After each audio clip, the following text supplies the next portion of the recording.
মধ্যে, যেহেতু এই সেশনটা হচ্ছে বাংলা এবং ইংলিশ সেকেন্ড পেপার নিয়ে, মেইনলি গ্রামার নিয়ে, তো খুব অল্প সময়ের মধ্যে ছোট্ট দুইটা ডেমো ক্লাস হবে। এই ডেমো ক্লাস দুটো এই কারণে যে স্টুডেন্টরা যারা এই মুহূর্তে উপস্থিত আছো তারা একটা গ্লিম্পস পাবে বা একটা আইডিয়া পাবে যে আমাদের ক্লাসগুলো কেমন হচ্ছে। আর এই ক্লাসের পাশাপাশি আমি দেখিয়ে দিব যে ডিজিটালি আমাদের এখানে পুরো জিনিসটা কিভাবে গুছানো থাকে। তুমি নিজে যেই কাজগুলো করতে, অর্থাৎ ক্লাস নোট গুছিয়ে নিতে, তারপর হচ্ছে নিয়ম মতো রিভিশন দিতে, পরীক্ষাগুলো দিতে, খাতাগুলো সংরক্ষণ করতে, সেই পুরো ব্যাপারটা হচ্ছে আমাদের এখানে অলরেডি কিভাবে তোমার অ্যাকাউন্টের মধ্যে থাকে, এটা আমি পরবর্তীতে দেখিয়ে দিব। সো ক্লাসটা কেমন হবে সেটার একটা আইডিয়া পাচ্ছ, ক্লাসের নোটগুলো কিভাবে গুছানো থাকবে, তুমি সেটা পরবর্তীতে ব্যবহার করবে সেটার একটা আইডিয়া পাবে। তারপরে সবশেষে হচ্ছে পরীক্ষাগুলো কেমন হবে, সেই পরীক্ষাগুলোর একটা আইডিয়া পাবে যে ওই পরীক্ষাগুলোতে তোমার লাভটা কি হবে, আসলে পরীক্ষাতে তুমি কতই দাও। সো গুছিয়ে একটা পরীক্ষা দেওয়া এবং সেই পরীক্ষার অ্যানালাইসিস রিপোর্টটা দেখা, এবং তার বাইরে সেই অ্যানালাইসিস রিপোর্টটা ব্যবহার করে তুমি কিভাবে তোমার প্রস্তুতিটাকে আরো বেটার করতে পারো। তো এইভাবে হচ্ছে পুরো জিনিসটাকে সাজানো হয়েছে। তো প্রথমে তোমাদের বাংলার যে ডেমো ক্লাসটা সেটা নিবেন তোমাদের কাউসার ভাইয়া, আর যে ইংলিশ ডেমো ক্লাসটা ওই পার্টটুকু নিবেন তোমাদের বাবলা ভাইয়া। আর এই ক্লাসের মধ্যে তোমরা যে জিনিসগুলো খেয়াল করবে সেটা হচ্ছে যে পড়ানোর মেথডটা কেমন বা অ্যাপ্রোচটা কেমন হওয়া উচিত। তোমাদের অনেকের হয়তো এই সমস্যাটা হয় যে ঘন্টার পর ঘন্টা হয়তো একটা জিনিস নিয়ে বসে আছি, হ্যাঁ টেবিলেই বসে আছি, আমি অন্য কিছু করছি না, কিন্তু পড়াটা তেমন একটা হচ্ছে না। সো তোমরা তোমাদের যাদের যাদের এরকম হয় তোমরা তারা হচ্ছে একটু চ্যাট বক্সে বা কমেন্টে আমাদেরকে জানাতে পারো যে এরকম হয়েছে কিনা।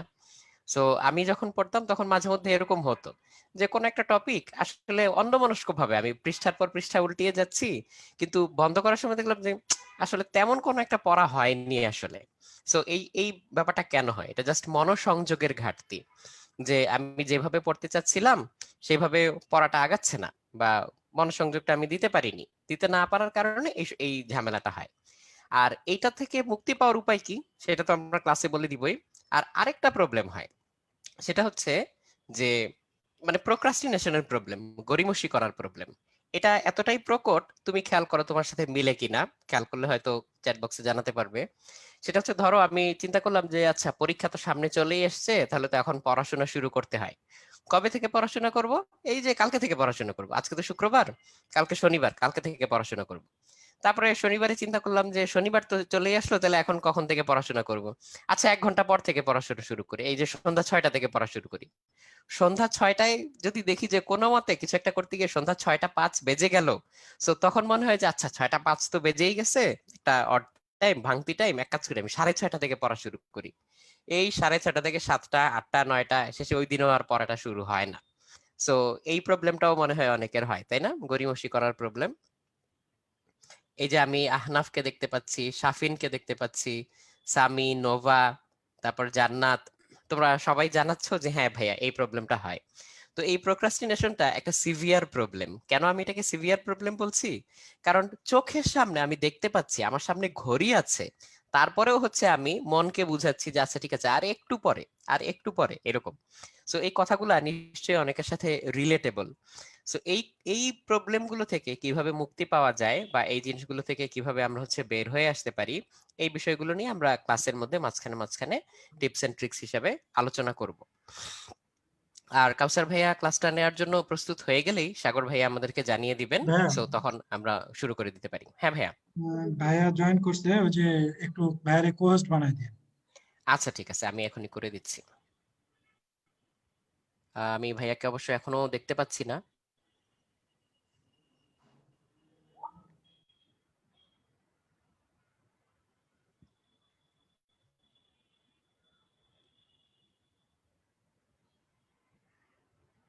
মেহেদি ভাই একটু যদি ভাইয়াকে কোহোস্ট বানিয়ে দেন। জি ভাই, আমি করে দিচ্ছি।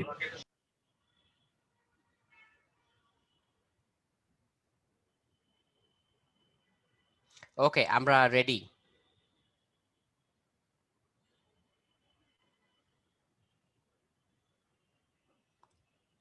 হ্যাঁ, সাবিল হচ্ছে ক্লাসের জন্য আর ওয়েট করতে পারছে না, যে ক্লাস স্টার্ট করার জন্য বলছে। ঋদ্ধ, হ্যাঁ আমরা সবাই ভালো আছি, আশা করি তুমিও ভালো আছো। এখনই ডেমো ক্লাসটা শুরু হবে।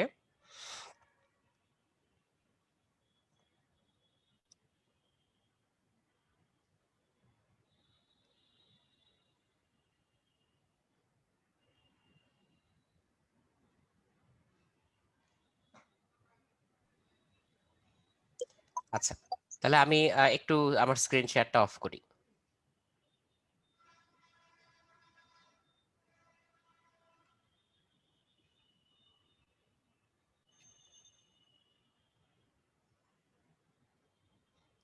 হ্যাঁ সাগর ভাই, আমরা কি রেডি যাব?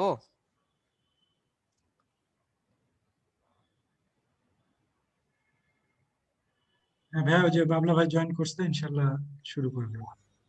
আমাকে কি শোনা যাচ্ছে? জি হ্যাঁ ভাইয়া, কাউসার শোনা ভাইয়া, শোনা যাচ্ছে যাচ্ছে, ইনশাল্লাহ। পারফেক্ট। আচ্ছা ভাই, ধন্যবাদ। থ্যাংক ইউ ভাই। কেমন আছি সবাই? ভালো আছি।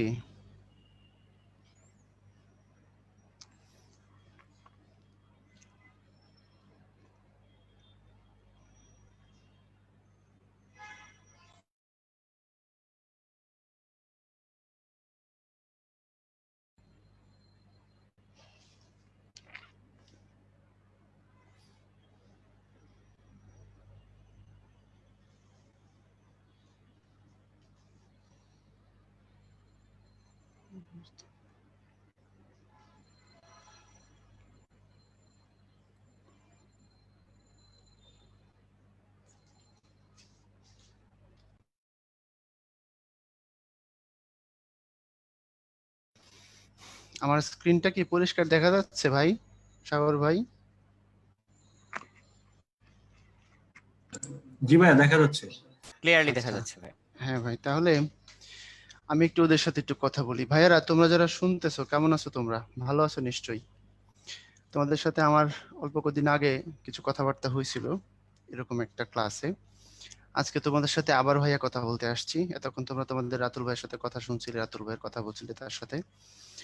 আমি তোমাদের কাউসার ভাই, আমার নাম জানো অনেকেই, আবার তাও বলে নিলাম।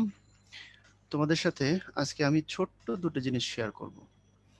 দেখো, আমাদের দেশে মাধ্যমিকের স্টুডেন্ট যারা যারা 9-10 স্টুডেন্ট, বাংলা ব্যাকরণে তাদেরকে যদি প্রশ্ন করা হয় যে তুমি বাংলা ব্যাকরণের কোন টপিকটাকে সব থেকে বেশি ভয় পাও, আমার অভিজ্ঞতা বলে ম্যাক্সিমাম বলে হচ্ছে সমাস আর প্রকৃতি প্রত্যয়।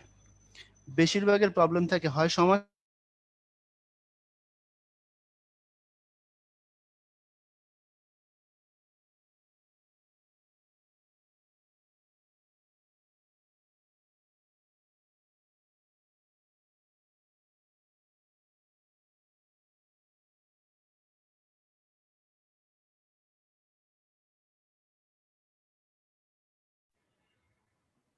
কাউসার ভাইয়া, শুনতে পাচ্ছি না আমরা।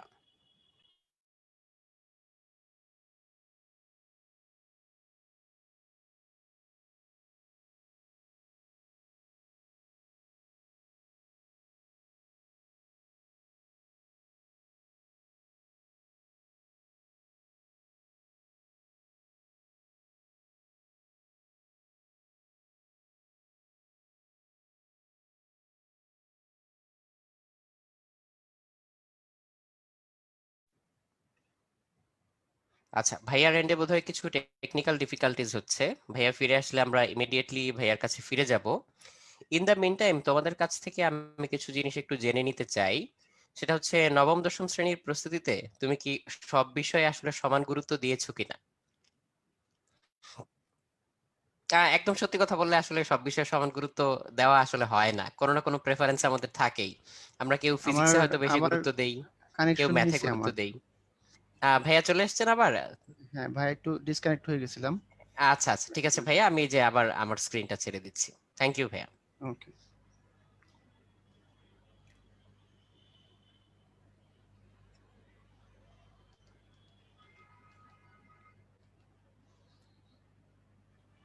এখন দেখা যাচ্ছে ভাইয়া।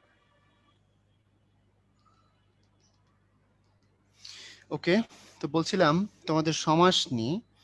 তো তোমাদের আতঙ্কের জায়গার কথাটা যদি একটু শেয়ার করি তোমাদের সাথে, সমাস নিয়ে খেয়াল করো। সমাসের মধ্যে তোমাদের যে কোশ্চেন গুলো হয় নর্মালি, বেশিরভাগ সময় কোশ্চেন হয় তোমাদের সমাস নির্ণয় করতে হয়, কোনটা কোন সমাস, এই জাতীয় প্রশ্ন হয়। এবং তোমাদের প্রশ্নে সাধারণত, ভাই পোলটা যদি অফ করে দাও তাহলে ভালো হয়, পোলগুলো বারবার আমাকে শো করতেছে এখানে। তো বেশিরভাগ সময় তোমাদের প্রবলেম যেখানে হয় সেটা হলো, মানে তোমরা সমস্ত পদ দেখে চিনতে পারো না যে এটা কোন সমাস হবে। হ্যাঁ, কারণ সমাসে সাধারণত পরীক্ষায় তোমাদের ব্যাস বাক্যটা দেওয়া থাকে না। এখন ব্যাস বাক্য দিলে অনেক সময় তোমাদের সমাস নির্ণয় করা সহজ হয়ে যায়, কিন্তু তোমাদের কাজটা করতে হয় সমস্ত পদ দিয়ে। তো সমস্ত পদ দিয়ে তোমরা কিভাবে কি করবা একটু খেয়াল করি, একটু একটু মনোযোগ দাও। দেখো আমরা বললাম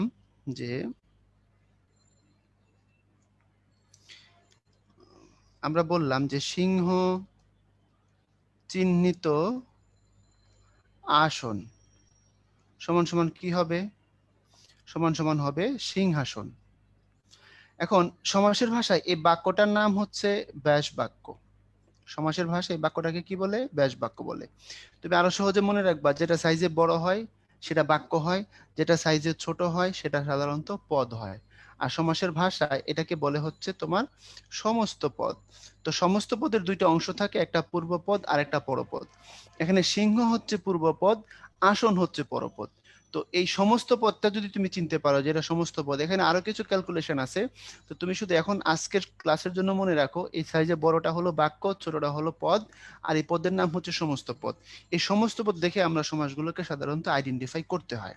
তো সমাসের মধ্যে তোমাদের কর্মধারয়, তৎপুরুষ আর বহুব্রীহি এখান থেকে কোশ্চেন হয় বেশি। তার মধ্যে তোমাদেরকে আজকে ভাইয়া কর্মধারয় সমাস নিয়ে একটু আইডিয়া দিয়ে দেবো। একটু দেখো কর্মধারয় সমাস কত সহজ। কর্মধারয় 4 রকমের হয়, একটা হচ্ছে মধ্যপদলোপী, একটা হচ্ছে উপমান, একটা হচ্ছে উপমিত, আর একটা হচ্ছে রূপক। এর মধ্যে তোমরা উপমান উপমিত নিয়ে প্রচন্ড রকমের ভোগান্তি মানে তোমাদের পোহাতে হয়, আমি জানি। তো আসো মধ্যপদলোপী থেকে শুরু করি। মধ্যপদ লোপী মানে কি? মাঝখানের পদ লোপ পাবে। মধ্যপদ মানে মাঝখানের পদ, লোপী মানে সে লোপ পাবে। তো লোপ পাওয়ার জন্য শর্ত হলো একবার যদি থাকে পরে যদি হারিয়ে যায় তাকে বলা হয় লোপ। পৃথিবীতে এক সময় ডাইনোসর ছিল, এখন আর নাই। নাই বলে আমরা বলি ডাইনোসর লোপ পাইছে। তাহলে একবার থাকতে হবে, তারপরে হারাই যেতে হবে, তার নামই হয় লোপ। কথা বুঝতে পারছো? অর্থাৎ এখানে ব্যাস বাক্যে যে মাঝখানের পদ থাকে সেটা সমস্ত পদে গিয়ে লোপ পায়। একটু খেয়াল করো, সিংহ চিহ্নিত আসন সিংহাসন, এখানে ব্যাস বাক্যের মধ্যে সিংহ আছে, আসন আছে, এটা এখানে আসছে। মাঝখান থেকে যেটা চিহ্নিত ছিল সেটা এখানে গিয়ে কি হয়েছে? লোপ পাইছে। আর আসনের অর্থ প্রধান। সমস্ত পদে আমি জানি কর্মধারয় সমাসে পরপদের অর্থ প্রধান থাকে। ঠিক সাহিত্য বিষয়ক সভা, মাঝখান থেকে বিষয়ক লোপ। স্মৃতির রক্ষার্থে শোধ, মাঝখান থেকে রক্ষার্থে লোপ পেল। শোক প্রকাশের সভা, প্রকাশের লোপ পেল। ঘরে আশ্রিত জামাই, আশ্রিত লোপ পেল। মহান যে নবী, যে লোপ পেল। জ্যোৎস্না শোভিত রাত, জ্যোৎস্নারাত, এটা লোপ পেল। তবে ভাইয়া স্মার্ট চিন্তা কি জানো?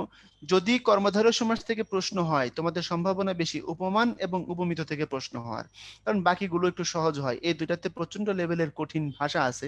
তোমাদের বইয়ে 63 পৃষ্ঠা যদি দেখো, তোমাদের ব্যাকরণ বইয়ে, তাহলে দেখবা উপমান এবং উপমিতের সংজ্ঞা কত কঠিন ভাষায় লেখা। মোটামুটি এটা রিডিং করতে একটা ছেলের ঘাম ছুটে যায়। কথা বুঝতে পারছো? 3-4 লাইনের লেখা সংখ্যা। আমরা সেটা করছি না। আমরা তোমাকে উপমান বোঝানোর জন্য শুধু বলবো সমস্ত পদের বক্তব্য সত্য হয়, আর উপমিত বোঝানোর জন্য বলবো সমস্ত পদের বক্তব্য কাল্পনিক হয় বা মিথ্যা হয়। এইটুকু তো তোমার মনে থাকবে নাকি? উপমান মানে হচ্ছে সমস্ত পদের কথাটা সত্য হবে, আর উপমিত মানে সমস্ত পদের কথাটা মিথ্যা হবে বা কাল্পনিক হবে। এখন খেয়াল করো তো, আমরা এখানে কাজল কালো বললাম, ব্যাস বাক্যের দিকে তাকানোর দরকার নাই, যেহেতু পরীক্ষায় ব্যাস বাক্য আসে না। খেয়াল করো, কাজল কালো বললাম, পূর্বপদ কাজল, পরপদ কালো। তো এই সমস্ত পদের মধ্যে আমি কাজলকে কি বলেছি? কালো বলেছি। কারণ কাজলকে কালো বলেছি, কথা তো সত্য বলেছি, সুতরাং এটা উপমান। আর ভ্রমর কৃষ্ণ কেশ, তোমার বইয়ের উদাহরণ, কেশ দেখতে কেমন হয়? কালো হয়। তো ভ্রমর কৃষ্ণ, ভ্রমরও কেমন হয়? কৃষ্ণ হয়, কালো হয়। তাহলে ভ্রমরকে কি বলেছি? কালো বলেছি। এখন এটাও তো সত্য কথা। তুমি যদি এই শুধু ভ্রমর কৃষ্ণ পর্যন্ত একটা ব্যাস বাক্য নাও তাহলেও হবে, ভ্রমরের ন্যায় কৃষ্ণ, ভ্রমর কৃষ্ণ। ভ্রমরকে কৃষ্ণ বললা, কালো বললা, এটাও একটা সমাস হয়। আবার সবটা নিয়ে যদি নাও, ভ্রমরের ন্যায় কৃষ্ণ কেশ, ভ্রমর কৃষ্ণ কেশ, তাহলে কেশ হলো কালো, ভ্রমর কৃষ্ণ তো কালো। এটাও তো সত্যি কথা, যে দিক থেকে ভাবো সত্যি। এরপরে তুষারের ন্যায় শুভ্র, তুষার শুভ্র। তুষার মানে হচ্ছে বরফ, শুভ্র মানে সাদা। বরফকে সাদা বলেছি, সত্য বলেছি, আর সত্য হলে উপমান হয়। অরুণ রাঙা, অরুণের ন্যায় রাঙা। অরুণ মানে সকালবেলার সূর্য, নতুন সূর্য। ভাইয়া রাঙা হয়, এটা লাল হয়। তো অরুণকে আমি রাঙা বলেছি, লাল বলেছি, এটাও তো সত্য কথা। দুগ্ধ ধবল, দুগ্ধ মানে দুধ, ধবল মানে হচ্ছে সাদা। আমি দুধকে সাদা বলেছি, সত্য কথা। মিশ কালো, মিশির ন্যায় কালো। ভাইয়া মিশির মানে হচ্ছে পুরানো তামাক। তো তামাক কেন? যে কোনো কিছু পোড়ালে কার্বনের কারণে সেটা কালো হয়ে যায়। আমি মিশিকে কালো বলেছি, সত্য বলেছি। আর একদম অত্যন্ত সহজ উদাহরণ, রক্তের ন্যায় লাল, রক্ত লাল। আমি রক্তকে এখানে কেমন বলেছি? লাল বলেছি, কথা সত্য। সুতরাং যদি সত্য হয় বক্তব্যটা, তাহলে সেটা উপমান হয়। তোমার বই থেকে এখানে কিছু বেশি উদাহরণ আমি দিয়ে দিছি, তুমি যেন বুঝতে পারো। আর উপমিত মানে কি বলেছি? সমস্ত পদের বক্তব্য কাল্পনিক বা মিথ্যা হয়। অলরেডি অনেকেই সেটা পড়ে ফেলেছো নিচের দিকে এসে, আমি জানি। মুখ চন্দ্রের ন্যায় চন্দ্রমুখ। ভাইয়া আমি মুখকে বলেছি চাঁদ, এটা কি সত্য কথা? এটা পুরোটা পাম দেওয়া হলো না? তো এটা হলো উপমিত মানে হচ্ছে পাম দেয়া হয়, কাল্পনিক কথা এগুলো, কথা বুঝতে পারছো? মুখ চাঁদের মতো নয়। এখন দুটার মধ্যে সুন্দর কোনটা বেশি? অবশ্যই মুখ বেশি সুন্দর, কারণ মানুষ আশরাফুল মাখলুকাত, কিন্তু আমরা উল্টা চিন্তা করি, কথা বুঝতে পারছো? এদিকে আসো, সিংহ পুরুষ, আমি এখানে পুরুষকে বলেছি সিংহ, এটা কোনো কথা হইলো? আমরা যারা পুরুষ আমরা কি দেখতে সিংহ? নিশ্চয়ই না। তাহলে এটাও কাল্পনিক বা মিথ্যা। পরের গুলো দেখো, বাহুকে বলেছি লতা, আমাদের যে পুরো হাতটা কোণের উপর থেকে একদম কবজি পর্যন্ত সবটার নাম হলো বাহু বা আর্ম। এখন বলো আমাদের বাহুটা আর্মটা কি কচুর লতার মতো? লজ্জাকর কথা না? বাহু তো লতার মতো নয়, এটাও তো মিথ্যা কথা। নয়ন, আমাদের চোখ কি পদ্ম ফুলের মতো? না, এটাও তো মিথ্যা কথা। সুতরাং যত মিথ্যা কথা আছে সব উপমিত হয়, যত সত্য কথা আছে সব উপমান হয়। এখন আসো রূপক নিয়ে কত সহজে তোমাদের বলি। অনেকে বলে যে ব্যাসবাক্যের মাঝখানে রূপ থাকলে সেটা রূপক হয়, কিন্তু ভাই এটা শিখে তোমার কি লাভ? কারণ ব্যাসবাক্যই তো পরীক্ষা আসে না। পরীক্ষায় যদি ব্যাসবাক্য আসতো, আমি তোমার বলতাম যে ব্যাসবাক্যের মাঝখানে এরকম রূপ খুঁজবা, কিন্তু পরীক্ষায় তো ব্যাসবাক্য আসে না রে ভাই, পরীক্ষা আসে সমস্ত পদ। আমি তোমাকে বলেছি সমস্ত পদের একটি দৃশ্যমান হয়, অন্যটি অদৃশ্য হয়, অর্থাৎ সমস্ত পদের একটাকে তুমি দেখতে পাবে, আরেকটাকে তুমি দেখতে পাবে না। এখানে খেয়াল করো, মন মাঝি, মন দেখা যায় না, মাঝি দেখা যায়, হিসাব মিলে গেল। যদি সমস্ত পদের একটি দৃশ্যমান, অন্যটি অদৃশ্য হয়, সেটা হবে রূপক। পরের উদাহরণগুলো দেখো, তুমি পারো, অলরেডি শিখে গেছো। বিষাদ সিন্ধু, বিষাদ মানে দুঃখ, সিন্ধু মানে হচ্ছে সাগর বা সমুদ্র। আমরা কোনটা দেখতে পাই? সিন্ধু দেখতে পাই, বিষাদ দেখতে পাই না। ক্রোধানল, অনল দেখতে পাই, ক্রোধ বা রাগ আমরা দেখতে পাই না। শোকানল, শোক আমরা দেখতে পাই না। অনল বা আগুন দেখতে পাই। পরাণ পাখি, আমরা পাখি দেখতে পাই, পরাণ বা প্রাণ দেখতে পাই না। জীবন তরী, তরী মানে ভাইয়া নৌকা, জীবন মানে জীবন, তুমি কোনটা দেখতে পাও? অবশ্যই তরী দেখতে পাও। জ্ঞান প্রদীপ, আমরা প্রদীপ দেখতে পাই, জ্ঞান দেখতে পাই না। তোমার বইয়ে মাত্র তিনটা উদাহরণ আছে, একটা হলো মন মাঝি, একটা হলো তোমার এই ক্রোধানল, আর একটা হলো বিষাদ সিন্ধু। এই তিনটে এক্সাম্পল, আর আমি কিছু তোমাকে অ্যাড করে দিলাম। তো আজকে থেকে তুমি মনে রাখবা, রূপক মানে হচ্ছে একটি দেখা যায় আর একটি দেখা যায় না। উপমিত মানে মিথ্যা কথা বলা হয়, উপমান মানে সত্য কথা বলা হয়। তো তিনটা সমাস তোমাকে, একদম কঠিন তিনটা সমাস আমি তোমাকে সহজে কবজা করে দিলাম। এরপরে আসো আমরা তোমাদেরকে একটা মজার টপিক, উপসর্গ কি করে পড়তে হয়। দেখো, উপসর্গ থেকে তোমাদের কোশ্চেন হয় দুই রকম। প্রথমত, উপসর্গটা কি বাংলা নাকি সংস্কৃত নাকি বিদেশি, এটা আইডেন্টিফাই করতে বলে। আর দ্বিতীয়ত, একটা শব্দের ভিতরে উপসর্গ দিয়ে জিজ্ঞাসা করে এটার অর্থ কি। তো আমরা আজকে শিখবো আইডেন্টিফিকেশন, যেটা অর্থ কি করে নির্ণয় করতে হয় সেটা ইনশাল্লাহ আমরা ক্লাস যখন শুরু করব তখন শিখবো। এখন তুমি বাংলা উপসর্গ যেগুলো আছে, খাঁটি বাংলা 21টা উপসর্গ কি করে মনে রাখবা? তুমি যখন উপসর্গগুলো শিখতে পারবা তখনই তো দেখলে বুঝতে পারবা এটা কি বাংলা নাকি সংস্কৃত, কথা ঠিক না? আসো তোমাকে একটা ছোট্ট চিঠি শিখাই দেয়, এখানে এগুলো সবগুলো বাংলা উপসর্গ। প্রিয় সুহাস, এখানের মধ্যে একটা সু, একটা হা, আর একটা স, এই নিয়ে সুহাস হইছে। দেখো আমরা বলছি প্রিয় সুহাস, আদর নিবি তুই আমাদের অজপড়া গায়ের আশা ভরসা। দেখো এই যে অজ, আশা, তারপরে ভরসা থেকে একটা ভর আর একটা হচ্ছে সা। রাম ছাগলদের অনাচার, তারপরে কুকথা, আর চোখে তাকানোকে পাত্তা দিবি না, এই যে রামে একটা উপসর্গ, অনাচারের অনা একটা উপসর্গ, কুকথার কু একটা উপসর্গ, আর চোখের আর একটা উপসর্গ। তোমরা বুঝতে পারছো এটা? বলছি যে রাম ছাগলদের অনাচার, কুকথা, আর চোখে তাকানোকে কি করবি না? পাত্তা দিবি না। তোর জন্য আবডালের 49টি পাতিল লেবু ও কোদবেল পাঠালাম। এখান থেকে আব একটা, 49-এর উন একটা, যেটা দিয়ে কম বোঝায়, পাতি একটা, কদবেলের কদ আর একটা। অচেনা জায়গায় মন আনচান করলে খাবি, অচেনা থেকে আমরা নিলাম অ, আর মন আনচান থেকে নিলাম আমরা হচ্ছে আন। এবং চিঠির শেষ পর্যায়ে এসে বললাম, চিঠি কে লিখছে? ইতি অঘারাম, এই ইতি একটা আর অঘারামের অঘার একটা। রাম যদিও রিপিট, ওখানে আমরা গুনে ফেলেছি রাম, এখানে আর গুনতে হবে না। সব মিলে দেখো টোটালি কয়টা হয়ে গেল? 21টা। আমরা শুধু সুহাসের কাছে কি লিখছি? একটা চিঠি লিখছি, আর তাকে আদর জানায় বলছি তুমি আমাদের অজপরা গায়ের আশা ভরসা, তুমি রামচাগলদের অনাচার কুকথায় আর চোখে তাকানোকে পাত্তা দিও না, আর তোমার জন্য আবডালের 49টি পাতিলেবু কদবেল পাঠাইছি, অচেনা জায়গায় যদি তোমার মন আনচান করে তাহলে খাবা। চিঠি লিখছি অঘারাম, মামলা ডিসমিস। কথা বুঝতে পারছো? তোমাদের যখন ক্লাসগুলো হবে এই কৌশলগুলোকে আরো পুরোপুরি কিভাবে অ্যাপ্লাই করবা। এখানে তো তুমি বাংলা দেখছো, তারপরে তোমার সংস্কৃত উপসর্গ আছে, বিদেশি উপসর্গ আছে, আরবি আছে, ফার্সি আছে, এবং সেগুলোকে শব্দের ভিতরে অ্যাপ্লাই করে দিয়ে কি করে তুমি অর্থটা বের করে নিয়ে আসবা, সমস্ত কলা কৌশল নিয়ে তোমাদের সাথে ভাই আলোচনা করব। কথা বুঝতে পারছো? তো আমি তোমাদের কাউসার ভাই আজকে বিদায় নিচ্ছি এখানেই। তোমাদের সাথে আবার কথা হবে। তোমরা ততক্ষণ সবাই ভালো থাকো। তোমরা তোমাদের রাতুল ভাইয়ের সাথে কথা বলতে থাকো। সবার জন্য শুভকামনা। রাতুল।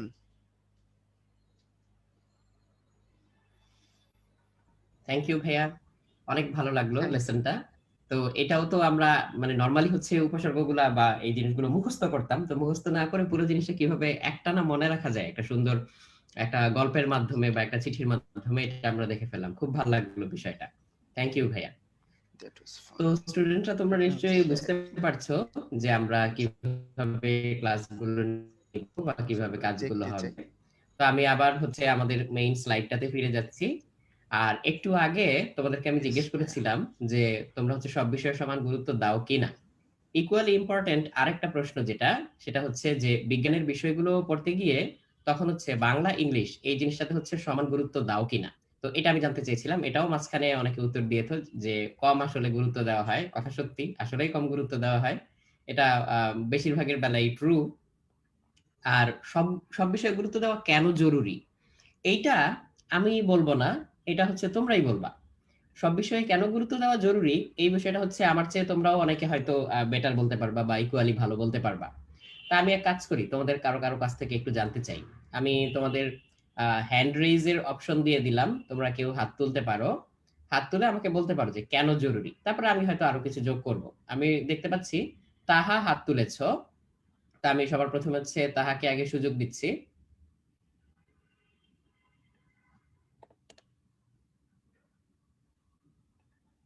আচ্ছা, আমি তাহাকে আর খুঁজে পাচ্ছি না আনফরচুনেটলি। জাকি হাত তুলেছো, আমি জাকিকে সুযোগ দিচ্ছি। জাকি উদ্দিন, তুমি চাইলে কথা বলতে পারো। হ্যালো জাকি,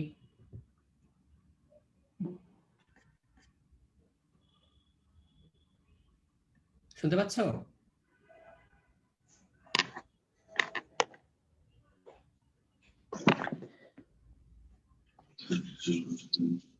হ্যালো জাকি, আমাদের কথা শুনতে পাচ্ছো? জি, শুনতে পাচ্ছি। আচ্ছা জাকি, তুমি কোত্থেকে বলছো? মিরপুর, ঢাকা। মিরপুর থেকে। ওকে জাকি, তুমি কি আমাদের সবাইকে বলতে পারবে যে সব বিষয়ে সমান গুরুত্ব দেওয়াটা কেন জরুরি? সব বিষয়কে এক চোখে দেখা উচিত, কারণ সব বিষয়ই সমান গুরুত্বপূর্ণ। কারণ তোমরা একটু কয়েকদিন আগেই কিন্তু দেখতে পেয়েছো যে তোমাদের বড় ভাই বোন যারা, যাদের এইবার এইচএসসি পরীক্ষাটা হয়নি, তাদের কিন্তু এসএসসি আর জেএসসি পরীক্ষার ফলাফলের ভিত্তিতে এইচএসসি রেজাল্টটা দিয়ে দিবে এই কিছুদিনের মধ্যেই। কাজেই এটা কখন যে কাজে লেগে যাবে তুমি আমি জানি না, সো যে কোনো জি সময় হ্যাঁ। কাজে লাগতে পারে। আবার এটাও মনে হয় তোমরা জানো যে বিভিন্ন ভার্সিটিতে ভর্তি পরীক্ষা দেওয়ার জন্য যে পয়েন্টস লাগে, তার মধ্যে কিছু মার্কস কিন্তু তোমার এসএসসি এবং এইচএসসি এই যে জিপিএ সেখান থেকে আসে, তাই না? জি ভাইয়া। আরো একটা ব্যাপার তোমাদেরকে বলতে পারি, বিসিএস কিংবা যে কোনো চাকরির পরীক্ষায় যখন তুমি পরীক্ষা দিবে, তখন দেখবে যে ওইখানে বাংলা এবং ইংলিশ গ্রামার থেকে বেশ কিছু প্রশ্ন আসে। জি ভাইয়া। তারপর সব সাবজেক্টই স্যার ভাইয়া গুরুত্বপূর্ণ ভূমিকা পালন করে, ইম্প্যাক্ট রাখে ভাইয়া। ডেফিনেটলি ডেফিনেটলি ম্যাক্সিমাম কিন্তু হচ্ছে এই তোমাদের সিলেবাস থেকেই আসে। কাজেই এই পড়াগুলো যে তোমরা এখন পড়ছো, এটা যে এখন পড়েই শেষ তা কিন্তু না, এটা ভবিষ্যতেও তোমাদের আসলে কাজে লাগবে, কাজে লাগবে এবং হ্যাঁ। তোমরা যে কৃতিত্বের স্বাক্ষরটা রাখবে সেটা হচ্ছে কাজে লাগবে। থ্যাংক ইউ জাকি আমাদেরকে এই জিনিসটা শেয়ার করার জন্য। সো দেখলা, তোমাদেরকেও যদি আমি হচ্ছে ফ্লোর ছেড়ে দেই, এই কথাগুলো তোমরাও বলতে পারবা, বাট স্টিল একটু মনে করিয়ে দেওয়া যে আসলেই যে জিনিসগুলো গুরুত্বপূর্ণ, এবং আসলেই যে সকল বিষয়ে আমাদেরকে সমানভাবে গুরুত্বটা দেওয়া দরকার। সো এইবারে আমি তোমাদের কাছ থেকে একটু আলাদা করে জেনে নিতে চাই, এটা একেবারে ফ্র্যাঙ্ক অ্যান্সার দিবে বা একেবারে হচ্ছে সুন্দর মতো অ্যান্সার দিবে যে বাংলা ইংলিশ অংশে তোমাদের প্রস্তুতিটা আসলে কেমন। সো এটা সত্যি সত্যি অ্যান্সার দিবে, কারণ হচ্ছে যেহেতু আমরা বাংলা এবং ইংলিশ নিয়েই আজকে আলোচনা করতে বসেছি, সো কাজেই ডাক্তারের কাছে তো আসলে গোপন করে লাভ নেই, তাই না? সো ওইরকম একটা ব্যাপার। সো সত্যি সত্যি তুমি নিজে যেটা ফিল করো অ্যাকচুয়ালি সেটাই তুমি আমাদেরকে বলতে পারো।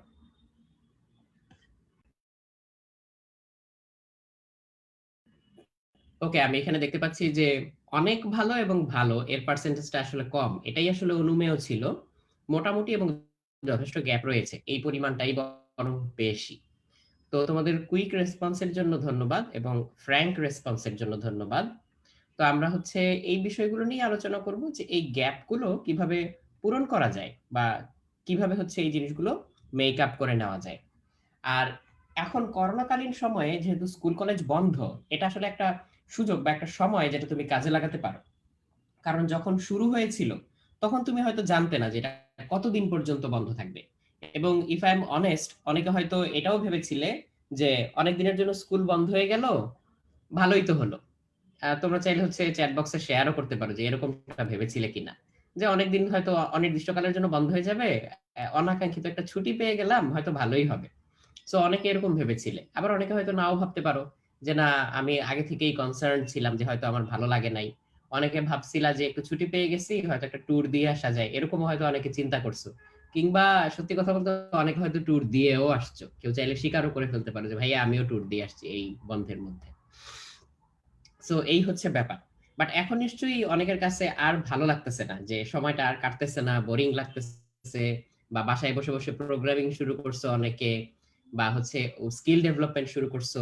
সো প্রোগ্রামিং স্কিল বা এই ধরনের আদার্স স্কিল গুলা যেমন ডেভেলপ করা জরুরি, তেমনি হচ্ছে বাংলা ইংলিশ স্কিলটাও ডেভেলপ করা জরুরি। এই যে আমি আলিফকে দেখতে পাচ্ছি যে আলিফ বলেছো যে তুমি কম্পিউটার প্রোগ্রামিং করেছিলে বা কম্পিউটার প্রোগ্রামিং শুরু করেছো, ভেরি গুড আলিফ। সো বাকি সাবজেক্টগুলোর মতো বাংলা ইংলিশটাও গুরুত্বপূর্ণ।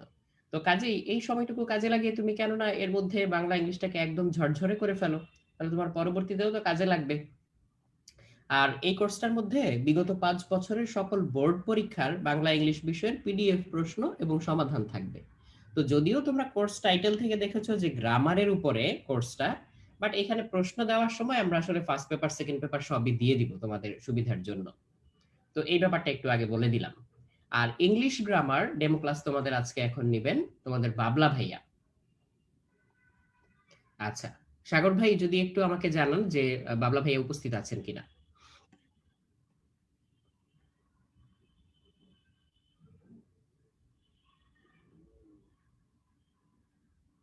ভাইয়া ভাইয়া এখনো জয়েন করে নাই, জয়েন করলে আপনারা ইনফর্ম করতেছি। আচ্ছা ঠিক আছে ভাইয়া, ওকে। সো আমি একটু আগে থেকে জানিয়ে দিলাম যে তোমাদের ইংলিশ গ্রামারের ডেমো ক্লাসটা তোমাদের বাবলা ভাইয়া নেবেন। তো তোমরা একটু ওয়েট করো, এখনই এসে ভাইয়া জয়েন করবেন। আর এর সাথে এই ফাঁকে আমি একটু বলে দেই যে তোমাদের ইংলিশ গ্রামার কোর্সে কি কি থাকছে। সর্বমোট তোমার 24টা লেকচার ক্লাস থাকবে, ইংলিশের হচ্ছে 14টা আর বাংলার 10টা। তো এই লেকচার ক্লাসগুলোর ডিউরেশনটা আমি একটু ক্লিয়ার করে দিই তোমাদের। ডিউরেশনগুলো একটু বড় বড়, এক একটা ক্লাস হচ্ছে 1.5 ঘন্টা করে। তো স্কুলে তোমরা নর্মালি হচ্ছে 40 থেকে 50 মিনিটের একটা ক্লাস পাও, তো সেই তুলনায় এখানে হচ্ছে 1.5 ঘন্টার একটা ক্লাস। তো এই বিষয়ে অনেকে যেটা বলে থাকো তোমরা যে 1.5 ঘন্টার একটা ক্লাস করাটা একটু ডিফিকাল্ট, যেহেতু বিশেষ করে অনলাইন ক্লাস, তাই না? তোমরা চ্যাট বক্সে বা কমেন্টে একটু জানাতে পারো।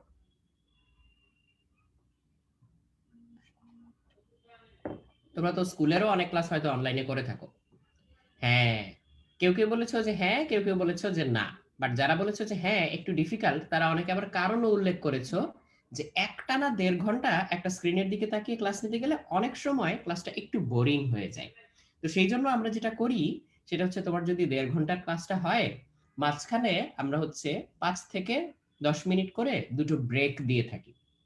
তো মাঝখানে 5 থেকে 10 মিনিটের ব্রেকটার সময় তুমি যেটা করতে পারো, তুমি একটু উঠে হাঁটাচলা করতে পারো, তোমার আবার ব্লাড সার্কুলেশন ভালো হবে, দম টম নিতে পারো, পানি টানি খেয়ে আসতে পারো। Plus in the mean time ভাইয়ারা হচ্ছে তখন কথা বলতে থাকেন বিভিন্ন বিষয় নিয়ে, খুঁটিনাটি বিষয় নিয়ে, পড়াশোনার বাইরে জাস্ট এমনি নর্মাল আলাপচারিতা। সো ওই টাইমটুকু যখন তুমি ব্রেকটা পাও, তখন আবার নতুন করে মনোযোগ দেওয়াটা ইজিয়ার হয়। আর 1.5 ঘন্টার ক্লাস যেহেতু, এগুলো তুমি মোটামুটি একটা ডাবল ক্লাস হিসেবে কনসিডার করতে পারো কম্পেয়ার টু স্কুলের ক্লাস। সো এটা একটু আগে থেকে বলে দেওয়া যে 1.5 ঘন্টার ক্লাস, কারণ তাহলে তুমি একটু যথেষ্ট প্রস্তুতি নিয়ে ক্লাসটা করতে বসবে। হয়তো হাতের কাছে এক গ্লাস পানি রাখবে, বা হয়তো হাতের কাছে একটু স্ন্যাক্স রাখতে পারো, এরকম। সো ক্লাসগুলো যদি মনোযোগ দিয়ে করো, এক একটা ক্লাসেই তোমাদের অনেক ধরনের প্রবলেম সমাধান হয়ে যাবে। আর অনলাইন ক্লাসের বেলায় আরেকটা কথা বলি, অনলাইন ক্লাসে যেহেতু ম্যাটেরিয়াল গুলো সব গোছানো থাকে, তুমি একটু আগেই দেখতে পাচ্ছিলে যে স্লাইড গুলো সব রেডি থাকে, স্লাইডে উদাহরণগুলো লেখা থাকে, সেগুলো অ্যানোটেট করে করে পড়ানো যায়, কাজেই সময় নষ্ট হয় খুবই কম। সো সত্যি সত্যি একটা ফিজিক্যাল ক্লাসে 40 মিনিটে যা ডেলিভারি দেওয়া পসিবল, অনলাইন ক্লাসে হচ্ছে 25 থেকে 30 মিনিটেই সেই ডেলিভারিটুকু দেওয়া পসিবল হয়ে যায়। সো কাজেই বুঝতেই পারছো যে 1.5 ঘন্টার ক্লাসে অ্যাকচুয়ালি বেশ কিছু টপিক কভার করা হবে, যাতে একটা ক্লাসেই তোমার অনেক ধরনের প্রবলেমগুলো গুছিয়ে তুমি শেষ করে নিতে পারো। আর ডেইলি লাইভ এক্সাম এবং প্র্যাকটিস এক্সাম তো থাকবেই 34 সেট করে, উইকলি লাইভ এক্সাম এবং প্র্যাকটিস এক্সাম 12 সেট করে থাকবে। তো এগুলো কি আমি একটু পরে আবার বুঝিয়ে বলবো। পেপার ফাইনাল লাইভ এবং প্র্যাকটিস এক্সাম, এটা থাকবে 3 সেট। ডেইলি, উইকলি এবং পেপার ফাইনাল সহ সর্বমোট 49 সেট এক্সাম থাকবে। এটা কিন্তু অনেক। আর 5 বছরের প্রশ্নের সমাধান তো থাকবেই।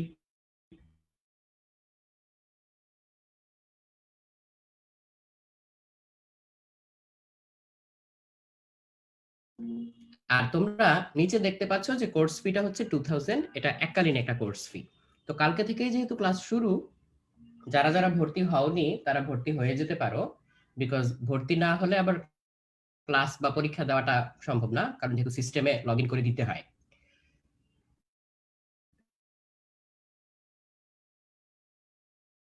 তো আশা করি তোমরা মোটামুটি একটা আউটলাইন পেয়েছো যে বাংলা এবং ইংলিশ গ্রামার কোর্সে কি কি থাকছে। তো আমি যখন বিস্তারিত রুটিনটা দেখাবো তখন টপিকগুলো সম্পর্কেও তোমাদের আইডিয়া হবে যে এক্স্যাক্টলি কি কি টপিক এখানে কভার করা হবে।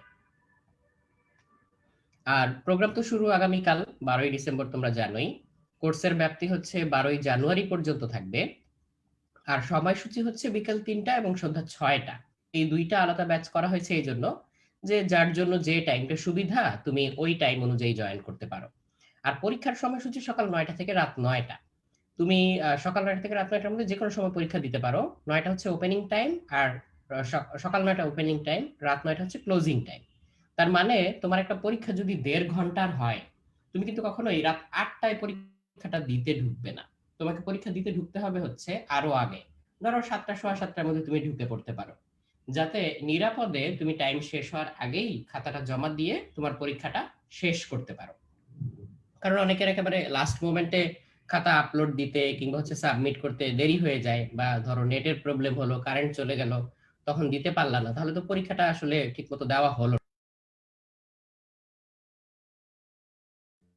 এই কারণে তোমার যখন ক্লোজিং টাইম তার আগেই যাতে তুমি পরীক্ষাটা শেষ করতে পারো সেই অনুযায়ী তুমি শুরু করবে। তো এই যে ক্লাস এবং পরীক্ষা এগুলো কিভাবে হয় এবং কিভাবে হচ্ছে কাজ করে, এটা আমি দেখাবো তোমাদের এই রুটিনটা দেখানোর পরে। সো নবম দশম শ্রেণীর যে বাংলা এবং ইংলিশ গ্রামার কোর্স, তার রুটিনটা এই ফাঁকে আমি তোমাদেরকে একটু দেখিয়ে দিচ্ছি।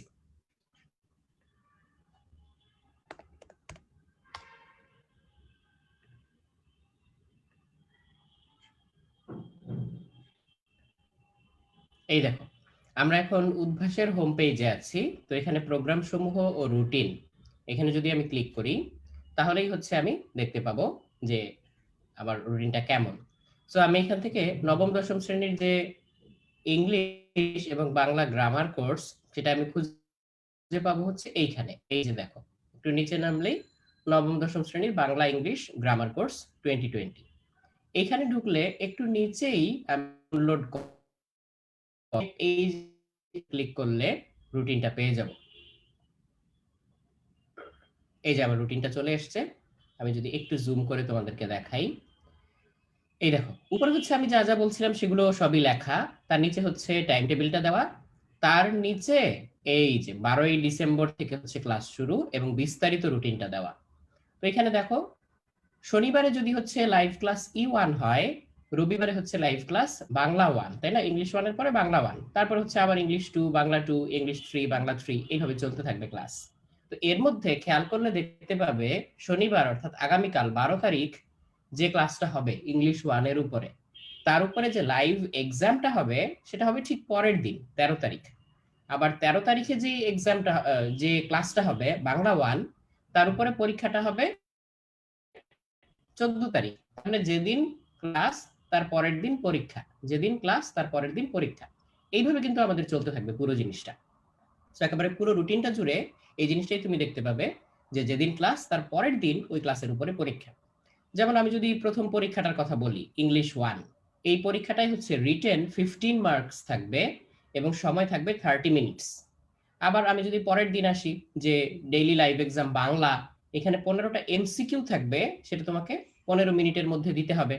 তো এইভাবে তুমি হচ্ছে রিটেন এবং এমসিকিউ এইভাবে দিয়ে দিয়ে সামনে আগাবে। তো এরকম করতে করতে ধরো শুক্রবার চলে আসলো, শুক্রবারে হচ্ছে উইকলি লাইভ এন্ড প্র্যাকটিস এক্সামটা হবে। তো এখানে দেখাই যাচ্ছে রিটেন 30 মার্কস, এটার জন্য 60 মিনিটস থাকবে, এটা হচ্ছে ইংলিশের জন্য। আবার বাংলার জন্য এমসিকিউ থাকবে 30 মার্কস, সেটার জন্য হচ্ছে 25 মিনিট থাকবে। সো এরকম করে প্রত্যেকটা পরীক্ষার সময়, বানবন্টন এবং সময়সূচি এখানে হচ্ছে বিস্তারিত ব্যাখ্যা করে দেওয়া রুটিনে। তো এটা দেখে তুমি সহজে বুঝবে যে কবে কোন পরীক্ষা, কোনটা কখন দিতে হবে। দেখে দেখে তুমি নিচে আসো, তারপর লাস্টে হচ্ছে দেখতে পাচ্ছ যে একদম লাস্ট উইকলি এক্সামটা যেদিন, তারপর হচ্ছে Bangla paper final live and practice exam, তারপর আবার ইংলিশ পেপার ফাইনাল লাইভ এবং প্র্যাকটিস এক্সাম অনুষ্ঠিত হবে। তো এই পেপার ফাইনাল গুলো হচ্ছে আপনার ফুল সিলেবাসের উপরে, তোমাদের যে একেবারে ফুল সিলেবাস, সেই ফুল সিলেবাসটা যেখানে কভার করা হবে এর উপরে পরীক্ষাটা হবে। তো এগুলো তো গেল লাইভ এক্সাম, যে নির্দিষ্ট সময়ের মধ্যে দিতে হয়। এর বাইরেও লাইভ এক্সাম দেওয়ার পরে তুমি প্র্যাকটিস এক্সাম দেওয়ার সুযোগ পাবে। তো প্র্যাকটিস এক্সামটা কেমন? প্র্যাকটিস এক্সামটা হচ্ছে যে সিলেবাসটার উপরে তুমি লাইভ এক্সামটা দিচ্ছ, সেই একই সিলেবাসের উপরে তুমি প্র্যাকটিস এক্সামটা দিতে পারবে। এবং সেখানে প্র্যাকটিস এক্সামে তোমার হচ্ছে বাড়তি কিছু প্রশ্ন থাকবে, যেটা মূল সেটে ছিল না বা তোমার লাইভ এক্সামে ছিল না, ডিফারেন্ট সেট। তাতে যেটা হবে, তুমি লাইভ এক্সামে যে প্র্যাকটিসটুকু করতে পারলে, প্র্যাকটিস এক্সামে এসে তোমার বাড়তি আরো এক সেট প্র্যাকটিস হয়ে যাবে। আর এই পরীক্ষাগুলো দিলে তোমার কি উপকার হবে সেটা আমি চাইলে এখন তোমাদেরকে একটু দেখিয়ে দিতে পারি। এই দেখো, তোমাদের রেজিস্ট্রেশন করার পরে এরকম একটা করে অ্যাকাউন্ট দেয়া হবে। সেখানে মাই রুটিনে যদি আমি যাই, এখান থেকে তোমাদের যে কোর্সটা সেটা যদি আমি সিলেক্ট করি, তাহলে আপকামিং ক্লাস আমি দেখতে পাবো এইভাবে। সো যে ক্লাসটা হবে, আমি নিচে জয়েন ক্লাস বাটনে ক্লিক করলেই ক্লাসে জয়েন করে ফেলতে পারবো। আর যদি আমি পাস্ট লেকচারে ক্লিক করি, তাহলে বিগত ক্লাসগুলো দেখতে পারবো। কারণ পুরোনো ক্লাসগুলো তো আমাদের দেখা দরকার, অনেক সময় রিভিশন দিতে হয় বা কিছু একটা করতে হয়। তো তখন আমি পুরোনো ক্লাস দেখার জন্য রিপ্লে ভিডিওতে ক্লিক করলে আমি ভিডিও রিপ্লেতে আমি হচ্ছে পুরোনো ক্লাসগুলো দেখতে পাবো। যেমন এখানে হচ্ছে একটা ক্লাসের ভিডিও দেখা যাচ্ছে, এটা চাইলে পরবর্তী যে কোনো সময় রিভিশন দেওয়ার জন্য আমি দেখে নিতে পারি। এখানেই ভিডিওটা প্লে হবে, এখানেই তুমি দেখে নিতে পারবে। সো এরকম করে তোমার যত পুরনো ক্লাস, এই ক্লাসগুলো কিন্তু সব এখানে সিস্টেমের মধ্যে গোছানো আকারে থেকে যাচ্ছে। তো তুমি সেখান থেকে দেখে নিতে পারবে যে হ্যাঁ, আমার এই ক্লাসে টিচার কখন কিভাবে কি জিনিস পড়িয়েছিলেন। আর এর পাশাপাশি আমি যদি আবার ব্যাক করি, তাহলে এই ভিডিও রিপ্লের পাশেই আমি আরেকটা বাটন দেখতে পাচ্ছি, স্টাডি ম্যাটেরিয়ালস।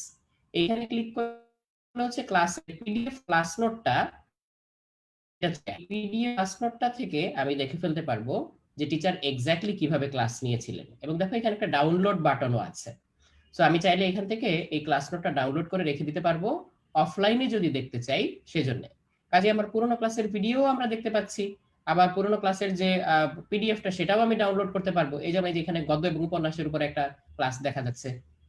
সো এখানে দেখো যে পুরোনো ক্লাসগুলো আমরা ভিডিও এবং পিডিএফ দুটোই দেখতে পাবো। সো এইভাবে আমরা হচ্ছে ক্লাসগুলো, পুরোনো ক্লাসগুলো রিভিউ করতে পারি। আর এক্সামের বেলায় যদি যাই, তাহলে এক্সামের সিস্টেমটা হচ্ছে এরকম যে আমরা যখন এই যে এক্সামে ক্লিক করব, তখন আপকামিং কিংবা পাস্ট এক্সামে গিয়ে আমি পরীক্ষাগুলো দিতে পারি। যেমন আমি যদি হচ্ছে আপকামিং এক্সামে দেই, তাহলে হচ্ছে নেক্সট যে এক্সামটা এটা আমি দিতে পারবো। এই যে টেক এক্সাম বাটনে ক্লিক করতে পারি। টেক এক্সাম বাটনে ক্লিক করলে আমি ভার্সন সিলেক্ট করে এমসিকিউ বা রিটেন এক্সাম দিতে পারি। যেমন আগে রিটেনটা ধরো দিলাম, তাহলে রিটেনে এই যে প্রশ্ন লেখা, এই নিচে খালি জায়গায় আমি উত্তর দিতে পারবো। আমি আপলোড অ্যান্সার ইমেজ এখানে ক্লিক করে উত্তরটা আপলোড করব। কিভাবে? সেটা হচ্ছে আমি খাতায় লিখেই উত্তর দিব, নরমালি যেভাবে পরীক্ষায় আমি উত্তর দিতাম, আমার খাতায় লিখেই উত্তর দিব। তারপর হচ্ছে ছবিটা তুলে এখানে আপলোড করে দিব। এই যে আপলোড অ্যান্সার ইমেজ বাটনে ক্লিক করে আমি ইমেজ আপলোড দিতে পারবো। ইমেজ আপলোড দেওয়াটা খুবই সহজ, তোমরা সবাই পারো। সোশ্যাল মিডিয়াতে আমরা যেভাবে আপলোড দেই এক্স্যাক্টলি তাই। মোবাইল থেকে দিলে ক্যামেরা অন করে ডিরেক্টলি দিতে পারি, আর পিসি থেকে দিলে হচ্ছে আমি কোনো একটা ফোল্ডার থেকে ছবিটা সিলেক্ট করে দিতে পারি। সেক্ষেত্রে মোবাইল দিয়ে ছবিটা তুলে তোমার পিসিতে নিয়ে নিতে হবে, এইটুকুই পার্থক্য। সো এইভাবে ইমেজ আপলোড দিয়ে তারপরে আমি হচ্ছে প্রত্যেকটা প্রশ্ন ইমেজ আপলোড দিয়ে দিয়ে উত্তর করতে পারি। যেমন আমি দ্বিতীয় প্রশ্নের উত্তর ধরো আরেকটা ইমেজ আপলোড দিলাম উত্তর করে, লাস্টে আমি হচ্ছে সাবমিট বাটনে ক্লিক করে ইয়েস দিলে খাতাটা জমা দেওয়া কনফার্ম হয়ে যাবে। তারপর হচ্ছে আমাকে ওয়েট করতে হবে টিচারের খাতাটা দেখার জন্য। ইন দ্য মিন টাইম আমি যেটা করতে পারি, আমি এমসিকিউ পরীক্ষাটাও দিয়ে আসতে পারি। তাহলে এক্সামে ক্লিক করলাম, আপকামিং এক্সাম এখানে দেখা যাচ্ছে, টেক এক্সাম বাটনে ক্লিক করব আবারও। তার নিচে এইবার দেখো আর রিটেনটা নেই কারণ দিয়ে ফেলেছি, এমসিকিউ এক্সামটা দিব আমি।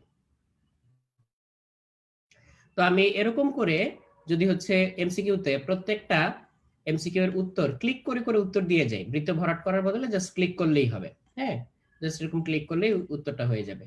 যেমন আমি হচ্ছে যদি ধরো এই এই এই ধরো এখানে ক্লিক করলাম, তাহলে বৃত্ত ভরাট হয়ে গেল। সো এইভাবে উত্তর দিয়ে দিয়ে আমি নিচে নামবো, নিচে নেমে জাস্ট আমি সাবমিট বাটনে ক্লিক করব, ইয়েস। এখন অবজেক্টিভের জন্য আমাকে ওয়েট করতে হবে না অ্যাকচুয়ালি, কারণ খাতাটা তৎক্ষণাৎ নগদেই দেখা হয়ে যায়। যেমন এইটা, এই যে দেখো এখানে প্রত্যেকটা প্রশ্নের উত্তরে কোনটা সঠিক উত্তর এবং কেন সেটা সঠিক উত্তর সেটাও লিখে দেওয়া। যেমন এখানে জিজ্ঞেস করা হয়েছিল যে ইংরেজি প্লাস তৎসম এরকম শব্দ কোনটা, খ্রিস্টাব্দ, এবং এইরকম আরো বেশ কিছু হচ্ছে আশেপাশে যেসব তোমার যে ইনফরমেশন গুলো সেগুলোও দেওয়া, যে এখান থেকে যদি সিমিলার অন্য কোনো প্রশ্ন আসে সেটাও যাতে আমরা উত্তর করতে পারি, তাই বাড়তি ইনফরমেশন গুলো এখানে দিয়ে দেওয়া। তো এইভাবে নামতে নামতে একেবারে নিচে নেমে আমি যদি অবজেক্টিভ অংশটা পার হয়ে যাই তাহলে সাবজেক্টিভ অংশটা পাবো। এখানে টিচার খাতা দেখে আমাকে ফেরত পাঠাবেন। তো ধরা যাক আমার খাতাটা এখনো দেখা হয়নি, সো আমি মাই রুটিনে ফেরত গেলাম, আমি ওয়েট করলাম যে টিচার কখন খাতাটা আমাকে দেখে ফেরত পাঠাবেন। সো ধরো যাক একদিন পরে তোমার খাতাটা দেখা শেষ হলো, সো আমি সেটা খুঁজে পাবো কিভাবে? আবার এক্সাম অংশে যাব, পাস্ট এক্সামে যাব, পাস্ট এক্সামে গিয়ে তোমার যে কোর্সটা সেই কোর্সটা সিলেক্ট করলেই এখানে দেখা যাবে যে হ্যাঁ এই যে খাতাটা দেখা হয়েছে, আমি এখন খাতাটা রিভিউ করতে পারবো। তাহলে এই যে অবজেক্টিভটা তো আমি আগেই দেখেছিলাম যে কোনটা ঠিক কোনটা ভুল, কেন ঠিক কেন ভুল, এগুলোও তো দেখেছি। এবার রিটার্নে আসি, এই যে উত্তর দেওয়ার ফলে টিচার এই যে লাল কালি দিয়ে খাতাটা মার্ক করে নাম্বার দিয়েছেন এখানে, সো এই জিনিসটা আমি এখানে অ্যাকচুয়াল একটা খাতার মতোই দেখতে পাবো, কারণ সত্যি সত্যি একজন টিচার খাতাটা দেখবেন। যদি তোমার মনে হয় যে তোমার খাতাটা দেখা ঠিক হয়নি, তাহলে তুমি রিকোয়েস্ট ফর রিভিউ করতে পারো, এখানে লিখে দিলে তখন টিচার ওই খাতাটা আবার রিস্ক্রুটিনি করবেন। তো রিস্ক্রুটিনি করলে সবুজ কালির মার্কিং থাকে, যেমন এইখানে হচ্ছে সবুজ কালি দিয়ে মার্কিং দিয়ে ঠিক করে দেওয়া হয়েছে যে কেন এটা ঠিক কেন এটা ভুল। সো এই খাতাটা রিস্ক্রুটিনিও হয়েছে, যে সবুজ রঙের কালিও দেখা যাচ্ছে এখানে। সো এরকম করে টিচার তোমার খাতাটা দেখে ফেরত পাঠাবেন। সো এই হচ্ছে আমাদের ক্লাস এবং পরীক্ষার যে সিস্টেমটা সেটা। তো এতে করে হয় কি, তোমার সমস্ত ক্লাস এবং সমস্ত পরীক্ষা একটা জায়গায় গোছানো থাকে, তুমি ইজিলি হচ্ছে এই বিষয়টা এখান থেকে যে কোনো সময় রিভিশনটা দিয়ে নিতে পারো বা যে কোনো ক্লাস হচ্ছে হ্যান্ডেল করতে পারো, এইভাবে জিনিসটা তোমার কাছে গোছানো থাকে। সো তাতে তোমার রিভিশন দেওয়াটাও ইজিয়ার হয় বা পরবর্তী পরীক্ষার জন্য ভুল ত্রুটি শুধরে নিয়ে প্রস্তুতি নেওয়াটাও ইজিয়ার হয়ে যায়।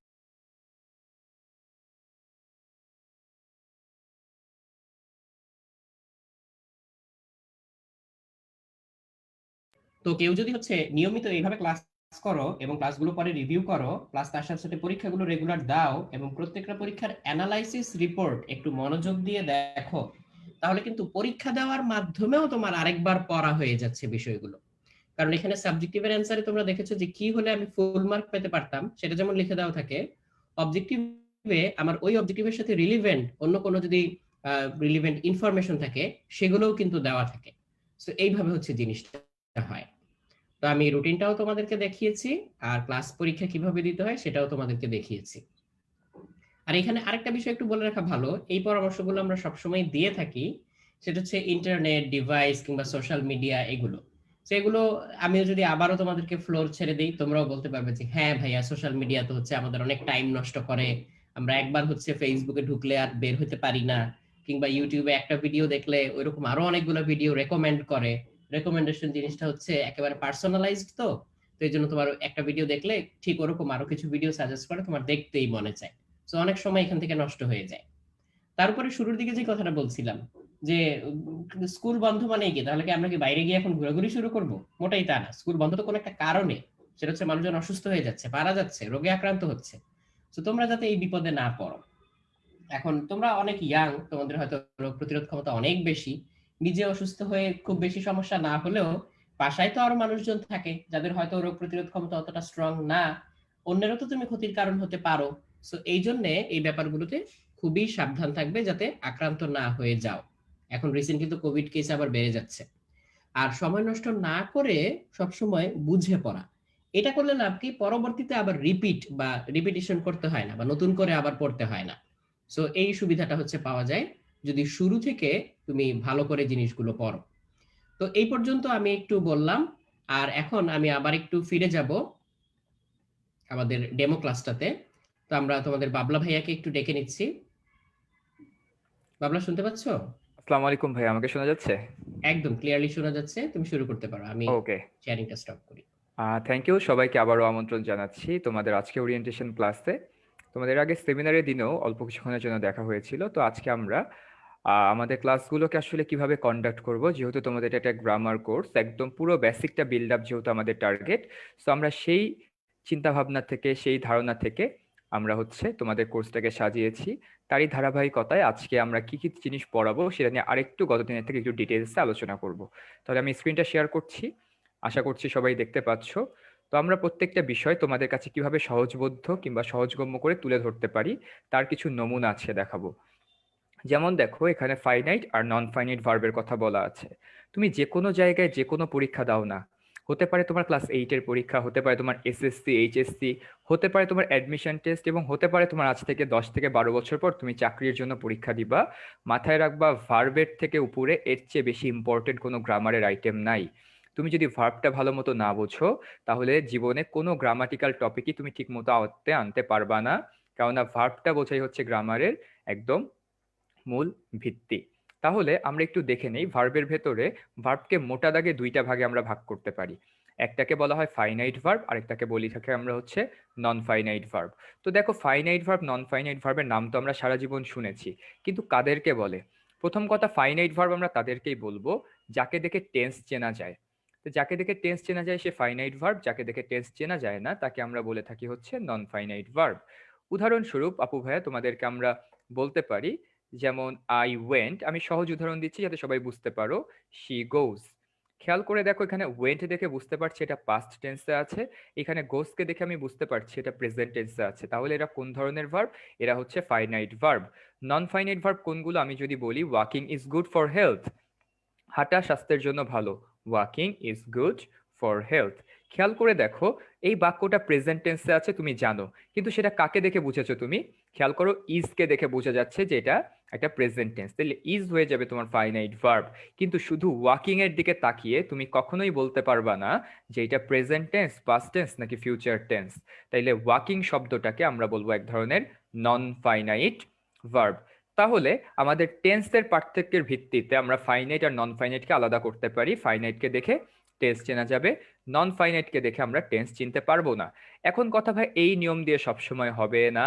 তার কারণ দেখো, একটা বাক্য লিখি, লেট রহিম গো, রহিমকে যেতে দাও। তাহলে দেখো, এই বাক্যটাতে আমাদের সাবজেক্ট কোনটা চিন্তা করে দেখো তো। অনেকে বলবে এই বাক্যের সাবজেক্ট রহিম, কিন্তু রহিম যদি সাবজেক্ট হইতো তারপরে কি গো বসতো? না, এখানে কিন্তু গোজ হয়ে যাইতো। আসলে এটা একটা ইম্পারেটিভ সেন্টেন্স যার সাবজেক্ট হচ্ছে ইউ। ইউ হচ্ছে ইম্পারেটিভ সেন্টেন্সের সাবজেক্ট হয় অলওয়েজ। তাহলে মাথায় রাখবা, একটা বাক্যে ঠিক যতগুলো সাবজেক্ট থাকে ঠিক ততগুলো ফাইনাইট ভার্ব থাকে। তার মানে এখানে লেট একটা ভার্ব, আর লেট কার সাথে একটা সম্পর্ক স্থাপন করেছে? ইউ এর সাথে। তাহলে ইউ লেটে কাটাকাটি, এটাকে বলা হয় এগ্রিমেন্ট উইথ সাবজেক্ট। তাহলে মাথায় রাখবা, একটা বাক্যে ঠিক যতগুলো ফাইনাইট ভার্ব ততগুলো সাবজেক্ট। তাহলে ইউ আর লেট গেল, বাকি থাকে গো। তাহলে এই বাক্যে রহিমটা কি? এই রহিমটা একটা অবজেক্ট। কিভাবে বুঝলাম? এটাকে একটা প্রোনাউনকে দিয়ে রিপ্লেস করে দেখো। তুমি এখানে রহিমের বদলে কি লিখবা? লেট হি গো লিখবা নাকি লেট হিজ গো লিখবা? কোনোটাই লিখবা না। কি লিখবা? লেট হিম গো বলবো আমরা রহিমের বদলে যদি কোনো প্রোনাউন আমাদেরকে দিতে হয়। তাহলে দেখো, হিম একটা অবজেক্ট হিসেবে ব্যবহৃত হয়। তাহলে অবজেক্ট হিসেবে যদি ব্যবহৃত হয় তাহলে এখানে রহিমও এই বাক্যের অবজেক্ট। তাইলে আমরা কি বলেছি? ফাইনাইট ভার্ব হতে গেলে তার জন্য সাবজেক্ট থাকতে হবে, অবজেক্ট থাকলে তো আর হবে না। তাহলে এখানে গো এই শব্দটার জন্য বাক্যে কোনো সাবজেক্টের বরাদ্দ নেই। তাহলে গো কে কি আমরা কোনো ফাইনাইট ভার্ব বলতে পারি? না, এটা একটা নন ফাইনাইট ভার্ব। তাহলে মূল কথা, ফাইনাইট ভার্বের সাবজেক্টের সাথে একটা চুক্তি বা সম্পর্ক থাকবে, অর্থাৎ প্রত্যেকটা ফাইনাইট ভার্বের জন্য একটা সাবজেক্ট বরাদ্দ থাকবে, কিন্তু নন ফাইনাইট ভার্বের জন্য কোনো সাবজেক্টের বরাদ্দ থাকবে না। যেমন লেটকে নিয়ে গেছে ইউ, কিন্তু গোকে নেয়ার মতো কোনো মানুষ নাই, গো একা পড়ে গেল, সেই জন্য এই বাক্যে গো একটা নন ফাইনাইট ভার্ব। তো এটা নিয়ে যদি আরো বিস্তারিত বুঝতে চাও তাহলে কি করতে হবে? আমাদের কিন্তু রেগুলার কোর্সটাতে এনরোল করতে হবে। তোমরা অনেকেই হয়তো ইতিমধ্যে আমাদের সাথে ভর্তি হয়ে ফেলেছো, তোমাদেরকে আগাম শুভকামনা। আর যারা ভর্তি হয়নি তারা তো খুব তাড়াতাড়ি ভর্তি হয়ে নিবা, কারণ এই জিনিসগুলো কিন্তু বিস্তারিত বুঝাবো। কারণ যাদের বেসিক এখনো ঘাটতি আছে তারা কিন্তু এখনো বুঝতে পারছো না যে সাবজেক্ট কোনটা, অবজেক্ট কোনটা। এই পার্থক্যগুলো কিন্তু আমরা অল্প সময় না, খুব ধীরে ধীরে সময় নিয়ে তোমাদেরকে বুঝাবো। তাই যদি সময় নিয়ে আমাদের জীবনে যদি আমরা ইংলিশ শেখার পিছনে কিছুটা টাইম ইনভেস্ট করতে চাই তাহলে এই কোর্সটা কিন্তু ঠিক তোমাদের জন্য। ঠিক আছে? তাহলে দেখো, আমরা যদি একটু সামনে চলে যাই, যে ভাইয়া নন ফাইনাইটকে তো অনেক ভাগে ভাগ করা যায়। জিরান্ট কাকে বলে, পার্টিসিপল কাকে বলে। দেখো, খুবই কিন্তু এটা কঠিন টপিক বলা যায়, আবার অনেক সহজ টপিক যদি বুঝতে পারো। আজকে তোমাদেরকে জিরান্ড পার্টিসিপল পড়াই দিব, ইনশাল্লাহ সারা জীবন মনে রাখবা যে ভাইয়া জিরান্ড পার্টিসিপল একদম ভালো মতো মনে আছে যদি বুঝতে চাও। দেখো প্রথম কথা, জিরান্ড আর পার্টিসিপল এদেরকে কিভাবে চিনবো?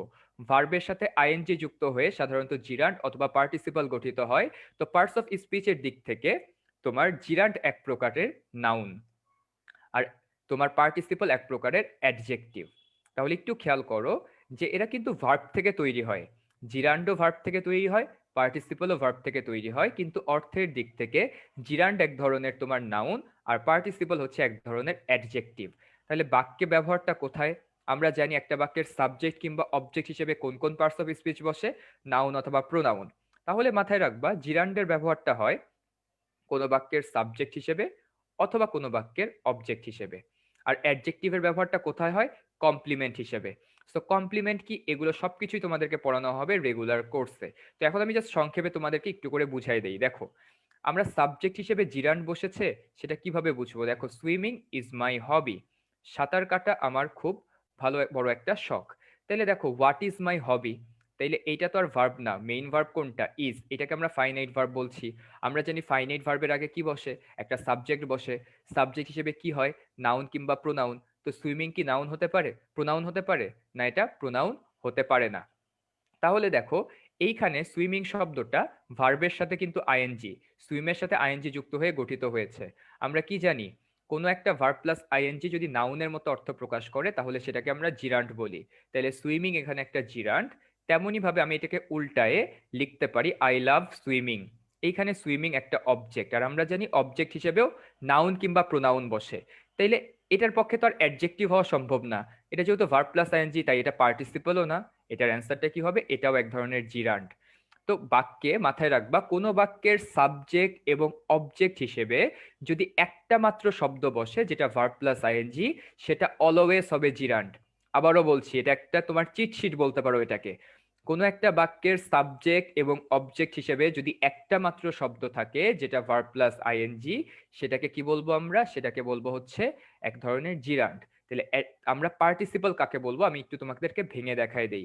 পার্টিসিপল তোমার দেখো একটা কাকে বলে? পার্টিসিপল বলতে তো অ্যাডজেক্টিভকে বোঝায়। অ্যাডজেক্টিভ মানে কি? অ্যাডজেক্টিভ মানে সে নাউন কিংবা প্রোনাউনকে মডিফাই করবে, তাই তো? যেমন আমি বলতে পারি রোলিং স্টোন, আমি পুরো বাক্য লিখবো না, সংক্ষেপে লিখবো রোলিং স্টোন। আবার আমি বলতে পারি দেখো এখানে ক্রাইং বেবি। আবার আমি এখানে আরো যত উদাহরণ চাও আমি বলতে পারি এখানে বার্কিং ডগ, ঘেউ ঘেউ করা কুকুর। আবার আমি বলতে পারি ওয়াকিং স্ট্রিট। আবার বলতে পারি হচ্ছে তোমার রিডিং বুক। তো এই প্রত্যেকটা ক্ষেত্রে তোমার কিন্তু পুরো লাইনটা পড়ার দরকার নাই, তুমি জাস্ট এই শব্দ দুটো দেখেই বোঝার কথা যে কোনটা জিরান কোনটা পার্টিসিপল। তো এখন বলতে পারো ভাইয়া তো পড়াইছিল একটা মাত্র শব্দই আছে, তাইলে তো সেটা জিরান্ড হয়ে যাবে। এখানে তো ভার্ব প্লাস আইএনজির পরে আরেকটা নাউন আছে, আমরা জানি নাউনের আগে অ্যাডজেক্টিভ বসে, তাহলে এটা সবগুলোই তো পার্টিসিপল হওয়ার কথা, তাই না? কিন্তু দুঃখের কথা সবগুলো কিন্তু পার্টিসিপল না। এখানেই আমাদের চিনতে সমস্যা হয় আসলে পার্টিসিপল কোনটা আসলে জিরান্ড কোনটা। তো মাথায় রাখবা, কখনো যদি কোনো ভার্ব প্লাস আইএনজির পরে কোনো নাউন বসে তখন সেটাকে চেনার উপায় হচ্ছে নাউনটাকে আমরা শুরুতে নিয়ে যাব। প্রথমে নাউনটাকে লিখবো, এরপরে তার সাথে মিল রেখে একটা অক্সিলিয়ারি ভার্ব বসাবো, অ্যান্ড ফাইনালি ওই ভার্ব প্লাস আইএনজিটাকে বসাবো। যদি সেন্টেন্সের অর্থ ঠিক থাকে তাহলে সেটা হবে পার্টিসিপল। যদি দেখি না অর্থে ঘাপলা আছে তাহলে কিন্তু সেটাকে পার্টিসিপল না বলে জিরান্ড বলতে হবে। যেমন দেখো পাহাড়ের উপর থেকে, আমি যদি এটাকে আগে ভাঙি, দেখো কি করতে হবে? স্টোনকে শুরুতে নিয়ে যাব, এরপরে ইজ, তারপরে রোলিং দিতে পারি। পাথর গড়াচ্ছে, পাথর কি একা একা গড়ায় না? গড়াতেই পারে। পাহাড়ের উপর থেকে যখন পাথর ভেঙে পড়ে আমাদের কিন্তু এক্সট্রা করে কোনো ফোর্স প্রয়োগ করতে হয় না, তারা একা একাই গড়াতে থাকে। তাহলে স্টোন ইজ রোলিং, হ্যাঁ এই বাক্যটা হতে পারে। বেবি, বেবিটাকে শুরুতে নিয়ে যাই, আমি বলতে পারি বেবি ইজ ক্রাইং, বাচ্চাটা কাঁদছে। বাক্যটা কি হয় না? বাচ্চারা তো নিজে নিজেই কাঁদে, কোনো সমস্যা নাই। এখানে বলতে পারো ডগ ইজ বার্কিং, হ্যাঁ কুকুর তো ঘেউ ঘেউ করে, এটাতেও আমার কোনো সমস্যা নাই। কিন্তু খেয়াল করে দেখো আমি কিভাবে বলতে পারি স্ট্রিট ইজ ওয়াকিং, বলা যায় রাস্তা নিজে নিজে হাঁটতেছে। তাহলে পথচারীর কাজ কি? আমরা সাধারণ মানুষ রাস্তা ধরে হেঁটে যাই, কিন্তু তাইলে রাস্তা কি নিজে নিজে হাঁটে? রাস্তার উপরে আমরা হেঁটে যাই, স্ট্রিট তো কখনো হাঁটতে পারে না। তার মানে এই বাক্যে কিন্তু ঘাপলা আছে। পরেরটা দেখো বুকস, বুকস যেহেতু প্লুরাল এরপরে আমি আর দিলাম, বুকস এর পর রিডিং। তাহলে বই কি নিজে নিজে পড়ে? তাহলে আমরা কি করি?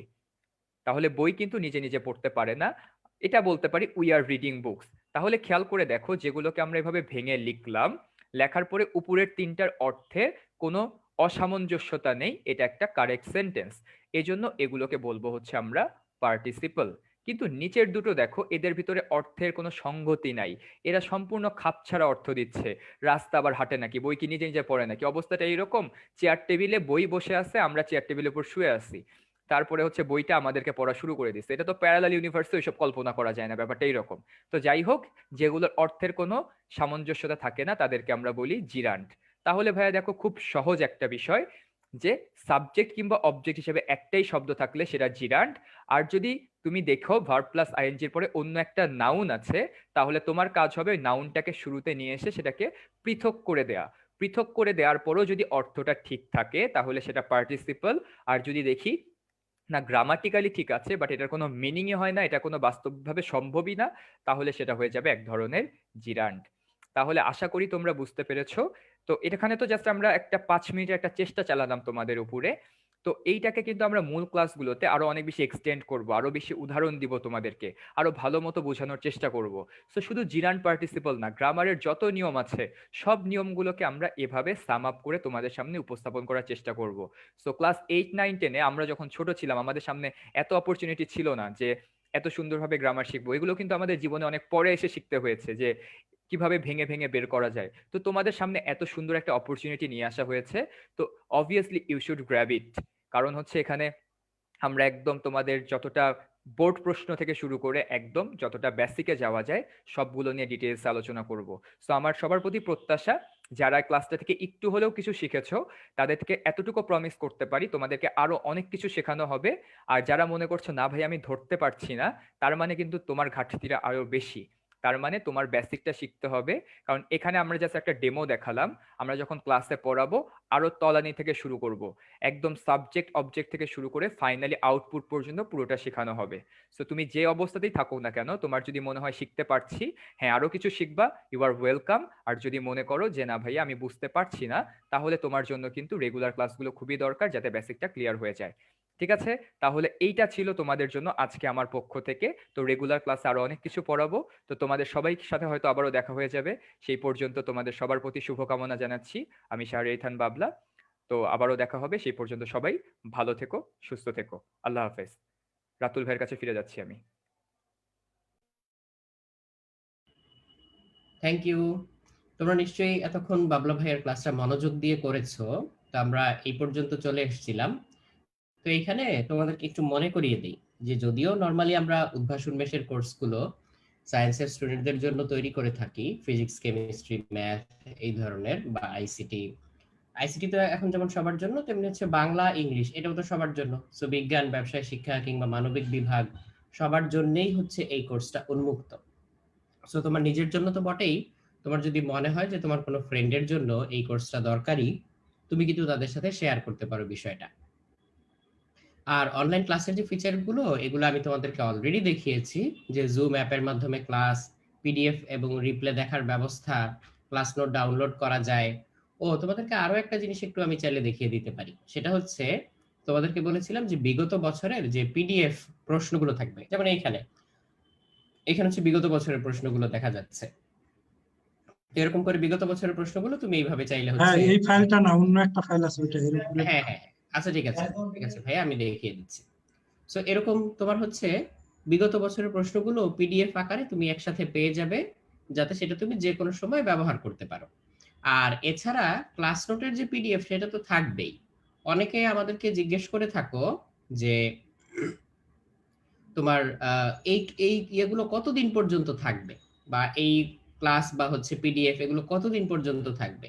তো আমরা অ্যাজ লং অ্যাজ পসিবল রাখবো, তোমাদের প্রায় পরীক্ষা পর্যন্ত হচ্ছে এই জিনিসগুলো থাকবে। তো আমি যে এখন নতুন যে পেজটা সেটা আমি শেয়ার করেছি, সবাই একটু মনোযোগ দিয়ে দেখো। ইংলিশ সেকেন্ড পেপার, এই যে ইংলিশ সেকেন্ড পেপার যে পরীক্ষাগুলো বিভিন্ন সময় Dhaka board, Barishal board, Chittagong board, এই বিভিন্ন বোর্ডে যে প্রশ্নগুলো এসেছিল, যে এখানে দেখো বিভিন্ন প্রশ্নগুলো দেখা যাচ্ছে। তো এরকম করে তোমাদেরকে পিডিএফ আকারে বিগত 5 বছরের যে প্রশ্নগুলো, সেই প্রশ্নগুলো এবং সমাধানগুলো এখানে দেওয়া থাকবে। এটা অনেক লম্বা একটা পিডিএফ, আমি বেশি দূর আর গেলাম না। তো এরকম করে তোমাকে পিডিএফ আকারে সবকিছু গুছিয়ে সুন্দর করে দিয়ে দেওয়া থাকবে, যাতে তুমি সেটা পরবর্তীতে ব্যবহার করতে পারো। সো এই জিনিসগুলো তোমাদের ক্লাসের মধ্যে কিন্তু থাকছে। সো এইটাই আমি বলেছিলাম যে পিডিএফ এবং ক্লাসরুম তো থাকবেই, তার সাথে সাথে বিগত বছরের প্রশ্নগুলোরও পিডিএফ তোমরা হচ্ছে পেয়ে যাবে। আর এক্সামের ব্যাপারে যেটা বলেছিলাম সেটা তোমরা নিশ্চয়ই দেখেছো যে তোমরা প্রথমে তো পড়াশোনা করবে, পড়াশোনা করে হচ্ছে একটা পরীক্ষা দিবে, দিয়ে পরীক্ষার রেজাল্টটাও অ্যানালাইসিস রিপোর্টের মাধ্যমে দেখে ফেলতে পারবে, এবং কি করলে একেবারে ফুল মার্ক পেতে পারতে সেটাও হচ্ছে জেনে যাবে। সো এই সবকিছু মিলিয়ে, এবং আজকে তো তোমরা ডেমো ক্লাসও করলে, তোমাদের কেমন লাগলো সেটা আমাদের একটা ফিডব্যাক বলে জানিয়ে দিতে পারো।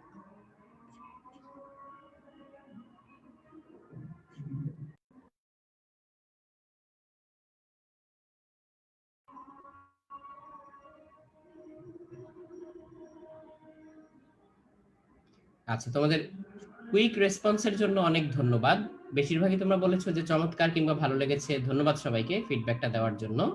আর যাদের কাছে মনে হয়েছে মোটামুটি কিংবা সন্তোষজনক নয়, তোমরা কিন্তু অবশ্যই আমাদেরকে সাজেশন দিতে পারো যে কি করলে এই পুরো জিনিসটাকে আরো বেটার করা যাবে। তো সেই সাজেশন অবশ্যই আমরা শোনার চেষ্টা করব, এবং যেগুলো পসিবল আমরা হচ্ছে বাস্তবায়ন করার চেষ্টা করব। আর ইন দ্য মিন টাইম আমরা তো আমাদের সময়ের শেষ প্রান্তে চলে এসেছি। তাও প্যানেলিস্ট ভাইয়ারা যদি হচ্ছে কিছু প্রশ্ন আলাদা করে থাকেন এর মধ্যে, ভাইয়ারা একটু বলতে পারেন, আমরা উত্তর দেওয়ার চেষ্টা করতে পারি।